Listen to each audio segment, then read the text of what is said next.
Missed out on breakfast? Fret not. It's never too late to grab a bite. All right, today we're going to talk about something a little awkward on Breakfast Bites, but it's super important, and that is estate planning.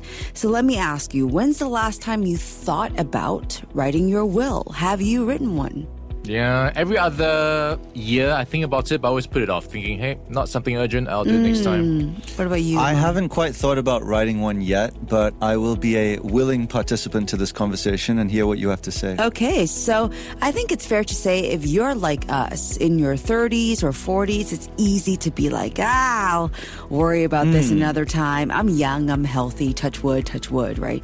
And that's exactly the thing. Talking about death can also feel a little taboo, especially in this part of the world. Bad luck, as they say.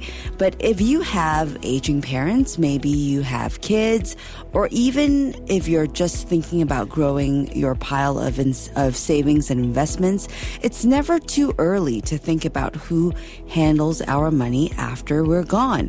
Here's the reality check. According to a study back in 2020, more than half of the respondents, 56%, did not have a will, and only 28% have a completed will. So among those without a will, another survey said almost half say they just don't want to think about death, or they believe their assets are too little to bother. What do you think of this? Sounds about right. I didn't expect too many people to be getting down to writing their wills. Yeah. Top of mind.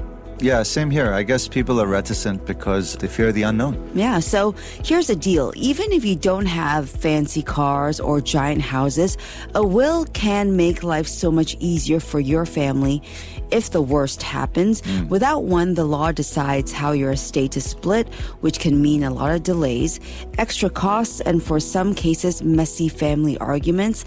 I have lived through something like this when my grandmother passed. There were no family arguments. Everyone was very amicable and happy to split, and there were no fights. But it's just the uncertainty, right? Yeah. Like, what would she have liked? Yeah. And it just took a much longer time. So naturally. if you could kind of take your kids out of that situation and plan ahead for them, that could be helpful, right? Yeah, so how do you even start? It's not as scary as it sounds. Here's a quick crash course. Number one is first make a list of what you own. We're talking about bank accounts, CPS savings, insurance payouts, maybe your flat, your car, My stamp collection? Your stamp collection. Even that too? Yeah, your NFTs, all of the stocks you own, My Ryan. media accreditation badges. Yeah.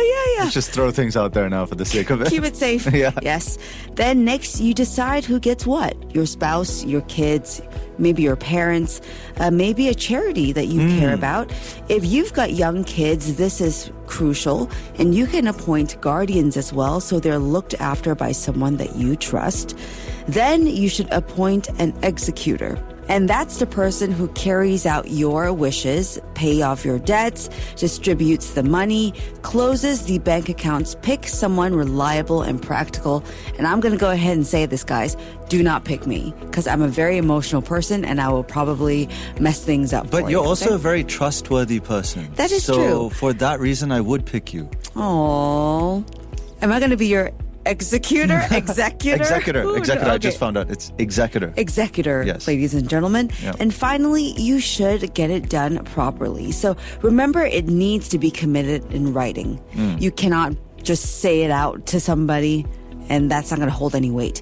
You can write the will yourself. There's no legal requirement to have a lawyer write your will or witness you making it, but it's safer to do it with a lawyer or a licensed will writer. They'll make sure it's legal. You need 2 witnesses, all signed and sealed. Seniors can also approach Pro Bono SG's community law centers and community legal clinics for legal advice and assistance with wills. Yeah, I've always wondered about wills. I've always seen this in movies, like someone's got a notepad and they've written out, I want to give this to that, and then they tear it off the page and put it in a safe. Does that count as my will? I think that would probably help the people close to you know what you would like. But if you want it sealed and perfectly legal, I think you do need to get two witnesses to sign it. Yeah. I suppose it comes down to the verification as well, like where did that page come from? Yeah, that's true. Also in Singapore, it generally costs between $200 and $400 to engage a lawyer to draft a simple will.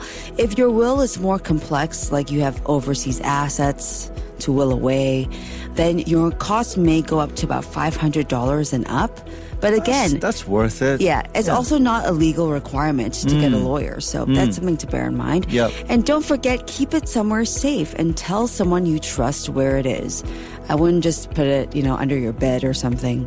Just put it in a safe space where it wouldn't get damaged, If you ever want to update it, for example, after you get married, after you get divorced, after you have kids, you should do it. A will is not just a write once, forget forever kind of thing. It's a living document that grows with you. So, very nice. Bottom line is making a will isn't about the doom and the gloom.